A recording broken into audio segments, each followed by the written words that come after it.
కాంగ్రెస్ సర్కార్ వచ్చినాక సరే మనం జనరల్గా పేదరికంలో ఉన్నోనికి జాక్పాట్లు కలుగుతాయి జరంతా కొన్ని కొత్త ఊరట కలుగుతుంటుంది అప్పుడప్పుడు అట్లా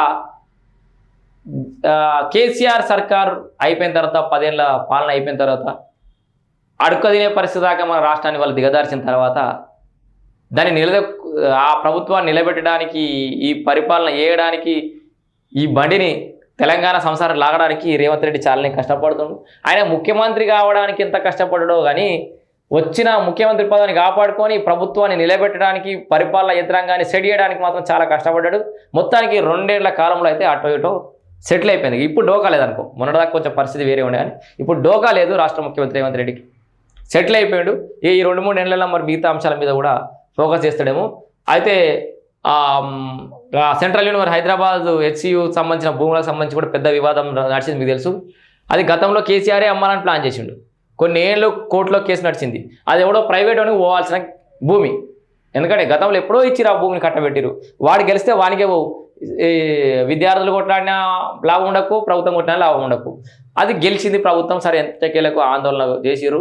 ఆందోళన నడుమ ప్రభుత్వం అయితే ఆ భూమిని వదిలేసింది. ఇప్పుడు ఇంకొక 102 ఎకరాల భూమి ప్రభుత్వానిదట. సో మొత్తానికైతే ఒక భూమి గుర్రంగూడల భూమి అయితే ప్రభుత్వానికి అనుకూలంగా తీర్పు వచ్చింది. మళ్ళీ సుప్రీంకోర్టులో 15,000 కోట్ల విలువైన భూమి అట. 15,000 కోట్ల రూపాయల విలువైన భూమి ప్రభుత్వానికి దక్కింది. ఇక చూడుర్రి, సుప్రీంకోర్టులో తెలంగాణ సర్కారుకు భారీ ఊరట. గుర్రంగూడలోని 15,000 కోట్ల విలువైన భూమిపై తీర్పు. గతంలో ప్రభుత్వానికి వ్యతిరేకంగా వచ్చిన ఉత్తర్వులు రద్దు సుప్రీంకోర్టులో. సో చూడుర్రి, తెలంగాణ ప్రభుత్వం సుప్రీంకోర్టులో కీలక విజయాన్ని సాధించింది. సాహెబ్ నగర్ కాలన్ గ్రామ పరిధిలోని గుర్రంగూడలోని 15,000 కోట్ల విలువ చేసే అటవీ భూములు అటవీ శాఖకు చెందినవి అని గురువారం అత్యున్నత న్యాయస్థానం తీర్పు చెప్పింది. అవి అటవీ భూములే. అటవీ శాఖ అధికారుల యొక్క అలసత్వం వల్ల ఈ పరిస్థితి వచ్చిందని చెప్పి కూడా కోర్టు చెప్పింది. ఈ క్రమంలో గతంలో ప్రభుత్వానికి వ్యతిరేకంగా వచ్చిన ఉత్తర్వులను రద్దు చేసింది. దాంతో రాష్ట్ర ప్రభుత్వానికి భారీ ఊరట దక్కినట్టయింది. గుర్రంగూడ గ్రామ పరిధిలోని సర్వే నంబర్ 201/1లో 102 ఎకరాల రిజర్వ్ ఫారెస్ట్ ఉంది. కాగా ఈ భూమిపై హక్కులు తమవే అంటూ నిజాం సాలార్జంగ్ వారసులు అయితే 260 మంది దీని మీద కేసు వేసిరు, కొట్లాడిరు. సో ఏది ఏమైనా ఇది ప్రభుత్వందే అటవీ శాఖ భూమి అని చెప్పేసి అయితే సుప్రీంకోర్టు తీర్పునిచ్చింది తెలంగాణ రాష్ట్ర ప్రభుత్వానికి అనుకూలంగా. అది అటవీ శాఖ భూమి. దాదాపుగా 15,000 కోట్ల విలువైన భూమి తెలంగాణ రాష్ట్ర ప్రభుత్వానికి అయితే దక్కింది. ఇది మరొక మంచి విజయం అని చెప్పుకోవచ్చు. ప్రభుత్వానికి విజయం దక్కిందంటే మనం ఎందుకు ఆనందపడాలంటే ప్రభుత్వం దగ్గర ల్యాండ్ బ్యాక్ ఉంటే మన ప్రజలకే కదా ఉపయోగపడేది ఏదో రకంగా. ఇండస్ట్రీలు కట్టుకోవడం ప్రజలే, మన తెలంగాణ ప్రజలే. దాంట్లో పనికి పోయేటోళ్ళు మన తెలంగాణ ప్రజలే. లేదా దాంట్లో ఇంకేదైనా డెవలప్మెంట్ చేసినా తెలంగాణ కోసమే.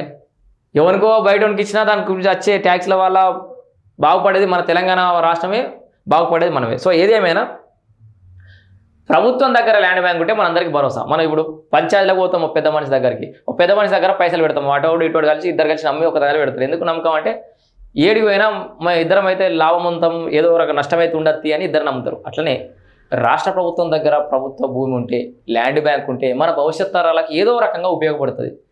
ఉన్న భూములన్నీ సర్వనాశనం చేసి పట్టాలుగా మార్చి ఎవరెవరికో అప్పచెప్పి మళ్ళీ ప్రభుత్వం కావాలని తిరిగి అన్నట్టు వడియాడు, కోట్ల చుట్టూ తిరుగుతాడు. దాదాపు గత 10 ఏళ్ల కాలంలో 25 లక్షల ఎకరాల ప్రభుత్వ భూమి పట్టాలుగా మారింది బీఆర్ఎస్ సర్కార్ హయాంలో. 25 లక్షల ఎకరాలు.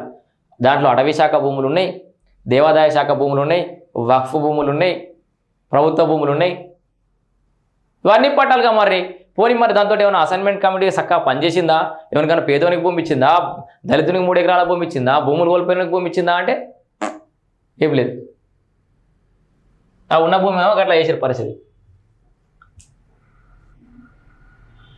గ్రూప్ 3 సెలక్షన్ మూసిన ప్రభాకర్ రావు కస్టడీ అట. ఏం మూసుడేమో.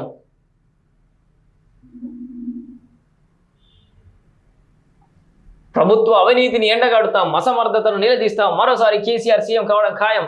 మాజీ మంత్రి హరీష్. ఓ మై గాడ్, ఈ మధ్యలో కేటీ రామారావు లెక్కని ఎత్తుడు హరీష్ అన్న కూడా.